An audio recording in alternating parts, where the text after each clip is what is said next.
Pakisabi sa katabi mo, clarity.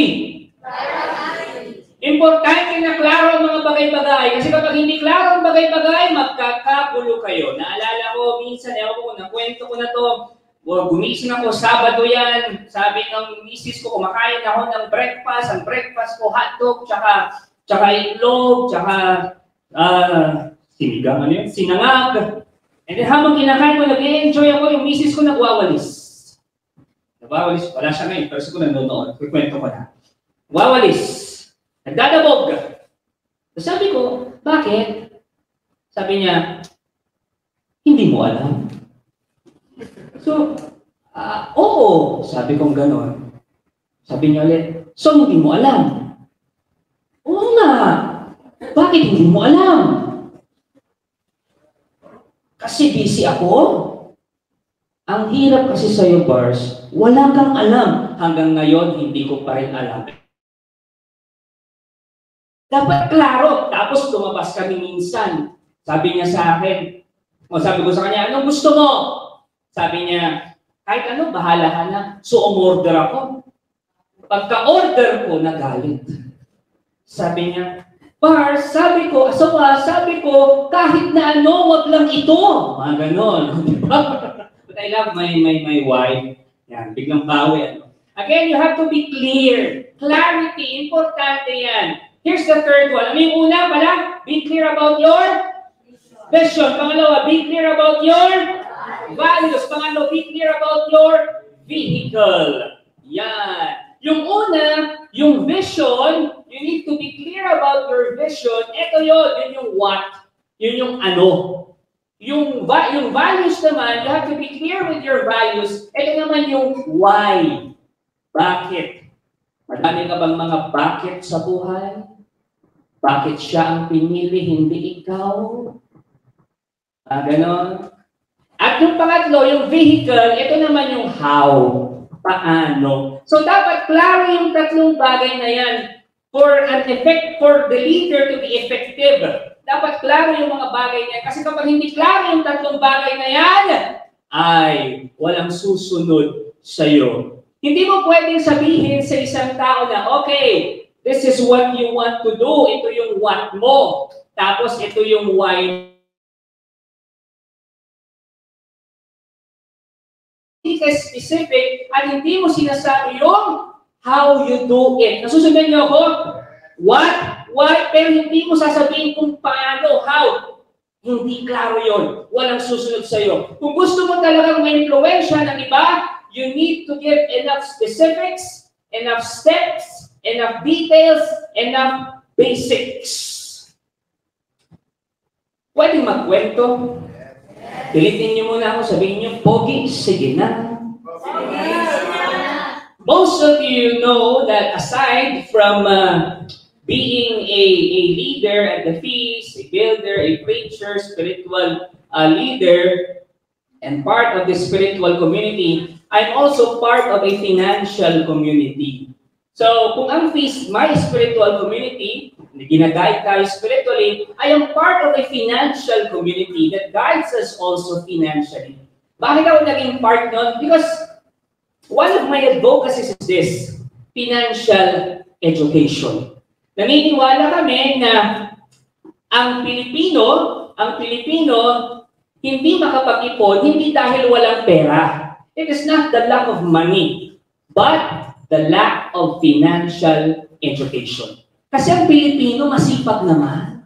Ang Pilipino madiskarte, so may pera. So bakit hindi makaipon? Hindi dahil walang pera, kundi lack of financial education. Now, financial literacy and financial education is one of my advocacies. So sabi ko, gusto kong turuan ang lahat ng pwede kong turuan, as many as possible, kung paano ang pag-ipon.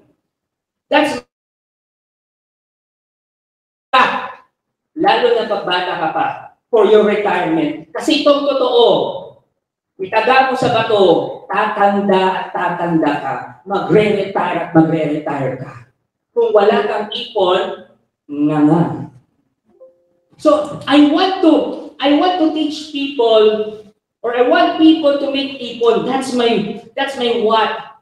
Why? My why is this. Kasi ayaw kong tumanda sila ng problemado. Lalo na sa pera. That's my why. So, tinuturo namin yon. Ngayon, nung nagbibigay kami ng mga seminar, ng financial literacy seminar, parang kulang. Kasi people will say, okay, maganda yan. Tama nga naman, mag-iipon ako. Tama nga naman para sa future ko. Pero Pars, paano? Paano ako magsisimula? And then our community nagbigay kung paano the proper way of making ipon. So tinuturo namin yan. So kompleto na. Binigyan ka ng rason kung bakit ka mag-iipon, binigyan ka ng what kasi mag-iipon ka, binigyan ka ng how para makapag-ipon ka. Sa mga gustong mag-ipon, approach nyo ko tuturuan ko kayo. Because as a leader in this community, I am also in charge in leading you in every area of your life, not just your spiritual life. Kung jowa din, si Brother Marlon na lang ang nakita ninyo, So again, going back, klaro dapat ang what, why, and how. In the feast, what's our what? Ang what natin, our goal is to make many disciples. In Feast Tagupan, our target, alam niyo kung ilan? Tanong niyo kung ilan? 1,000. 1,000, sabi ko na nga, 1,001, yan, dagdagan natin na disciples. Ibig sabihin ng disciples, ito yung merong relasyon na sa Diyos. That's our target for the next 10 years. 2034, 1,001. Our why, bakit natin ginagawa yun?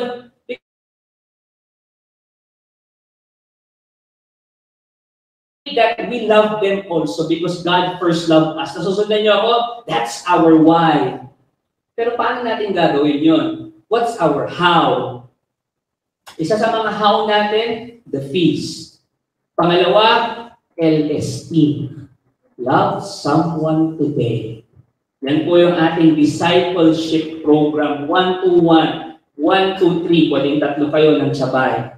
Ano pa? LGs. Light group. That's why we encourage you na huwag lang umattend ng feast every Sunday. Have your light groups. Your small groups. As you journey towards loving God. And yung mga hindi pa nag-LST, i-approach nyo lang kami, mga servants, kasi i-LST namin kayo.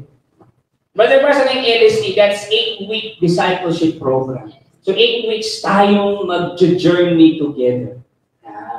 So yun yung how natin, para ma-achieve natin yung what. At yung why natin, because we love you. That's our why. Nasusundan nyo?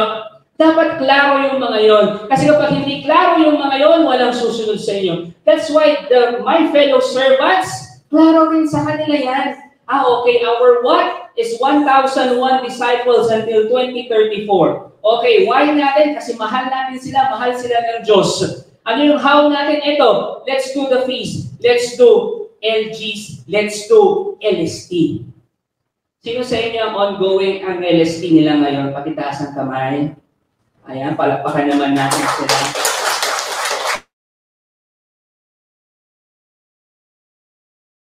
Approach nyo lang kami. Again, dapat klaro ang iyong vision, values, and vehicles. May I invite everyone to please stand.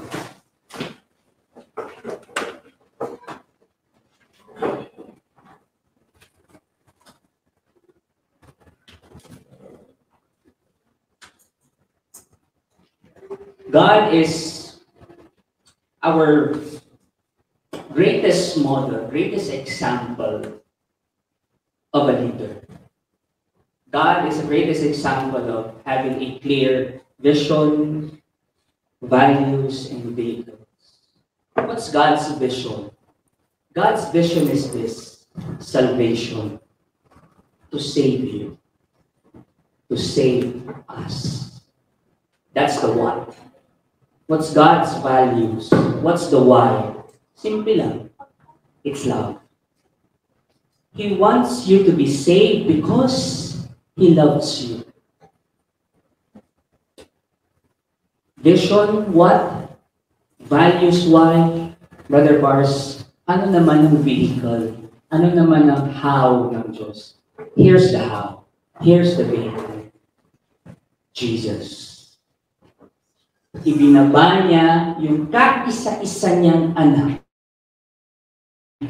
para iparamdam sa atin that God only begotten Son to tell us that we are loved. Nasusundan nyo? And then, hindi pa siya nagtatapos. The life of Jesus is a life of leadership. Why? Jesus also has a clear vision, values, and vehicle. Anong vision ng Diyos? Magmahal. Vision ni Jesus, magmahalan tayong lahat. The values, love. The how, ipinakita niya yan by dying on the cross. That's the how. How can you love other people? You die. Pero hindi ibig sabihin magpapako ka sa cross. You need to die to your own selfishness. You need to die to your own selflessness. Yung tipong bago mo isipin ang sarili mo, iba muna. Ganun ang ginawa niya. Bago niya isipin ang sarili niya, inisip niya muna tayo. That's the how. How you love? How do you love? Be selfless. Right now, perhaps, may ilan sa inyo nalilito sa buhay. Pars, hindi ko alam kung saan ako papunta. Gulo-gulo ako sa buhay ko. Yung iba siguro nagde-discern. Yung iba hindi. Follow Jesus. Follow Jesus. Your leader. Sabi sa Psalms. It says in Psalms that when you follow the Good Shepherd, hindi kanya papahamak, and He will lead you through your green pastures. Perhaps right now, I don't know, baka litong-lito ka sa finances mo, sa love life mo, sa relationships mo, sa kalusugan mo, ay hindi ko alam. But today, Jesus is there in front of you, telling you, follow me. I am the Good Shepherd. Hindi kita pababayaan. Hindi kita iiwanan. Jesus has a clear vision, values, and vehicle. Remember the verse? Jesus is the way, the truth, and the life. What's Jesus' vision? It's life eternal. It's life to the fullest. What is His values? The truth. The truth that God loves you. Paano? He is the way. Kung ano yung ginawa niya, that's the how. Am I making sense? Jesus has a clear vision, values, vehicles, because Jesus is the way, the truth, and the life. And right now, if you are looking for a leader, all of us are leaders, but leaders also need leaders. Let Him be our leader today. Let Him lead our life. Because, tandaan niyo to, He will lead you to your green pastures. He will lead you to your bright future. He will lead you to His great future. And as we come into worship today, we continue to trust God. We continue to trust Jesus that He is working in our lives, that He is leading your life full of love. In Jesus' name we pray. Amen. Thank you for watching. Be sure to subscribe to this YouTube channel para wala kayong ma-miss na video at live stream. Please also share this video to your loved ones, families, and friends. And do not forget that you can join us here live sa Feast Dagupan. God bless you all more. Mama Mary loves you.